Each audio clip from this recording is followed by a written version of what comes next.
हा हा हा फरस कीज हा हा हा। प्यारे प्यारे बच्चों, अस्सलामुअलैकुम वरहमतुल्लाहि वबरकातुहू। कैसे हैं आप सब लोग? उम्मीद करती हूँ अल्लाह ताला के फजल से आप लोग बिल्कुल ठीक होंगे। तो प्यारे बच्चों, कल की कहानी के अंदर पूछी गई पहेली जो सही जवाब देने वाले बच्चे हैं उनका नाम है अब्दुल अव्वल, ताशफीन अहमद, फरासत अहमद, माहिर अहमद आशी और हानिया तैयब। तो उस पहेली का जवाब था धुआं। शाबाश प्यारे बच्चों। अच्छा, और अब हम आते हैं अपनी कहानी की तरफ। आज की कहानी तो बहुत ही दिलचस्प है, ज़रा ध्यान से सुनिएगा। प्यारे बच्चों, आज की कहानी है सुनो सबकी करो मन की। एक गांव में एक शख्स रहता था। वो अपने बेटे के साथ कहीं जा रहा था। उनके पास एक गधा था। उसने अपने बेटे को गधे पे बिठाया और दोनों चल पड़े जिस काम को वो निकले थे घर से।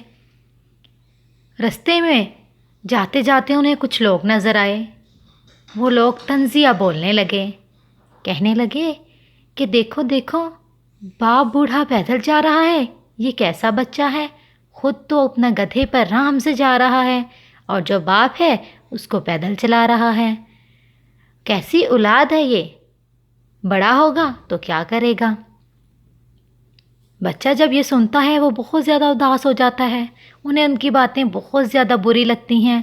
तो वो गधे से नीचे उतर जाता है और अपने अब्बू को कहता है कि अब्बू अब्बू आप बैठ जाएं, मैं पैदल चलता हूँ। थोड़ा सा आगे जाते हैं तो उन्हें और लोग दिखाई देते हैं। वो लोग और बोलना शुरू कर देते हैं कि कैसा बाप है ये, खुद गधे पर बैठा हुआ है और अपना बेटा जो है उसका छोटा सा वो साथ में पैदल चल रहा है। क्या ज़माना आ गया है, बिल्कुल भी शर्म नहीं आ रही। इस तरह की बातें करना शुरू हो जाते हैं। वो जो आदमी होता है उनको उनकी बातें सुनकर बहुत ज़्यादा दुख होता है और सोचता है कि हाँ सही तो कह रहे हैं कि मेरा बेटा पैदल चल रहा है। उसने अपने साथ अपने बेटे को भी गधे पे सवार कर लिया और दोनों जाने लगे।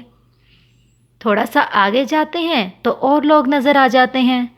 वो लोग कहते हैं कि देखो देखो, कैसे लोग हैं ये, मासूम और छोटा सा गधा है और उसके ऊपर इतना ज़्यादा वज़न डाला हुआ है कि दोनों बाप बेटा उसके ऊपर बैठे हुए हैं और गधा बेचारा उसकी तो सोच ही नहीं रहे। जब वो दोनों इस बात को सोचते हैं तो वो नीचे उतरते हैं और दोनों गधे को लेकर चल पड़ते हैं। थोड़ा सा आगे जाते हैं तो उन्हें कुछ और लोग नज़र आते हैं।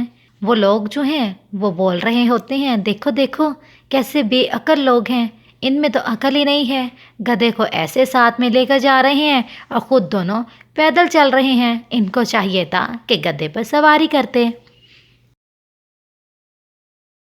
वो दोनों सोचने लगते हैं कि अब हम क्या करें।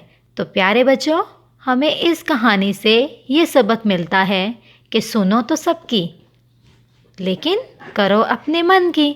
जो आपको पसंद आए आप वो करो, जो आपको अच्छा लगे आप वो करो। हर एक की बात सुननी तो चाहिए, लेकिन हर एक की बात माननी नहीं चाहिए, वरना हमें भी बहुत नुकसान हो सकता है। तो आते हैं अब हम आज की पहेली की तरफ। तो हमारी आज की पहेली है प्यारे बच्चों कि कुरान पाक में किन फलों का जिक्र है और कितने फलों का जिक्र है।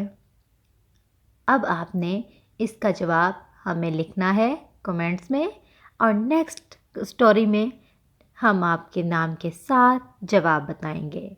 तो प्यारे बच्चों, जल्दी जल्दी मामा पापा की हेल्प ले सकते हैं, आप घर में किसी और की हेल्प ले सकते हैं। जल्दी जल्दी कमेंट्स करें।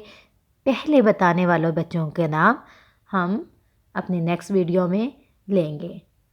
तो आपने हमें बताना है कि कुरान मजीद में कौन से फल हैं और कितने हैं जिनका जिक्र कुरान मजीद में आया है। इसी कहानी के साथ हमें इजाज़त दें। अपना बहुत ज़्यादा ख्याल रखिएगा। अल्लाह हाफिज़। हा हा हा फरस कीज।